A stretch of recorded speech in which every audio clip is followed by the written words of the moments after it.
The rain was a constant threat during the Dutch Grand Prix. It never quite fell enough for us to get intermediate tyres, but it was a very tricky and difficult afternoon for the Formula 1 drivers around Zandvoort today for the Dutch Grand Prix. So let's dive in, guys. Let's have a look at the 5 main highlights from today's Formula 1 race. F1 is back, baby, and it's absolutely delivered a crucial, a vital race for the World Championship. What makes me say that? You'll find out why very shortly. So, let's start with Ferrari. Yes, we need to talk about Ferrari. So, unfortunately, after not the best qualifying for them on Saturday, everything went pear-shaped today. They leave the Netherlands with 0 points. Absolutely none. Neither of their drivers managed to finish this race. They looked like they were both on for some solid points, were Sir Lewis Hamilton and Charles Leclerc, but unfortunately, things got unstuck during the Grand Prix. First of all, Hamilton just basically spun out by himself out of nowhere. Just no pressure on him whatsoever, or at least as little pressure as a Ferrari driver can have anyway. And yeah, the rain was starting to fall a little bit. It was starting to make things a little bit difficult, but unfortunately for him, he was out of the race. Later on, Charles Leclerc got involved with a bit of good old argy-bargy with George Russell, fighting for what was 5th place at the time, I do believe. Little bit of damage on his car. He survived. Russell very much got some damage that made his race a lot worse as a result of that. But Kimi Antonelli and the other Mercedes, unfortunately for Charles Leclerc, basically just took him out. Antonelli got a penalty for it, deservedly so. But the end result was that, unfortunately, Charles Leclerc did not finish the race. Both Ferraris out. Very rare you get both Ferraris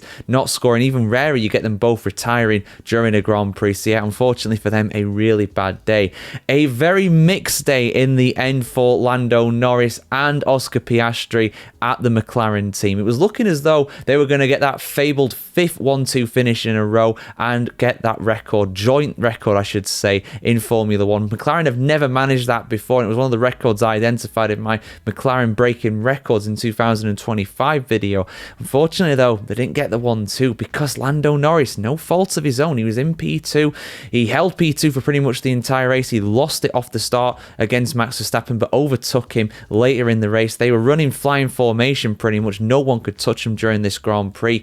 But unfortunately, Lando Norris was out of the race because of an engine failure. He said he could smell something in the cockpit. Something was on fire. Something was feeling a bit off for him, and unfortunately his instincts were correct. He is out of the race, and instead of potentially overtaking Oscar Piastri, because he was catching him at that point, whether he would have got past is another matter, of course, but he could have potentially overtook him, and then that point swing would have meant that he would have got to 2 points deficit to his teammate in the championship. But as it is, I do believe it is 34 points in the championship after this one. So that is a long way to claw back even at this stage. Of course he can do it, there's plenty of races left, but not encouraging because Oscar Piastri, unsurprisingly, converted that pole position into a win around Zandvoort.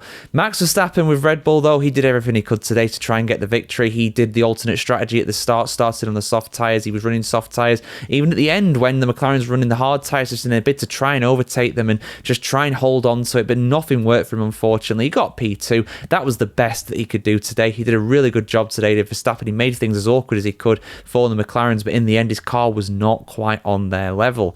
Isaac Hadjar, though, we spoke about him after qualifying. P4, he's only gone and done one better. His first podium in Formula 1, the first podium for the Racing Bulls team in their current guise. Of course, they have been known as RB and also AlphaTauri. You have to go back to the AlphaTauri days for their last podium. I do believe it was Pierre Gasly at the Azerbaijan Grand Prix back then who managed to do that. Hadjar, though, going from spinning out even before the race began in Australia to getting his first podium in Formula 1. My God, if I had a hat, I would take it off to you, sir. Absolutely magnificent. Fantastic from the Frenchman for his first podium in the sport. Fully deserved. He was brilliant today. Now, it's fair to say that Haas didn't have a good qualifying on Saturday. Unfortunately for them, they were out in Q1 like they usually are. But Ollie Behrman, a man who desperately needed good points in Formula 1. He's on a really long, barren run in the sport. Because of all the chaos ahead, he was the guy who managed to finish all the way up in P6.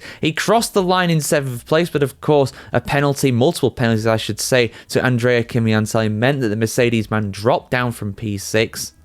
and Behrman was there to pick up the points. P6, I do believe that is also his highest finish in Formula 1 as well. I am so happy for the British rookie driver because he'd been struggling. He'd been really feeling the pressure, you could tell. But this result really puts him on the front foot heading into Monza next time out. Of course, he's a Ferrari junior, so he'd be very motivated to perform in front of the Tifosi next weekend. And yeah, guys, those are the 5 things that we learned. I could have picked out a lot of different drivers as well with this one. Some real standout drives in there, some really impressive performances, and some really unimpressive performances as well. Some crashes there, really ruining the races of some drivers. Kimi Antonelli, man, he's got a lot to answer for. Not a good weekend for him at all. Really, really poor. But guys, who was your driver of the day? Let me know in the comments below. For me, it's got to be Isaac. It has to be Isaac Hadjar, without a doubt. Fantastic performance by him today. And I really feel for Lando Norris, but unfortunately, that's Formula 1. It's a cruel mistress, and it can bite you at any time like that. It may well bite Oscar Piastri later on in the season. That Mercedes power unit, not the most reliable this season. They've all struggled, and now McLaren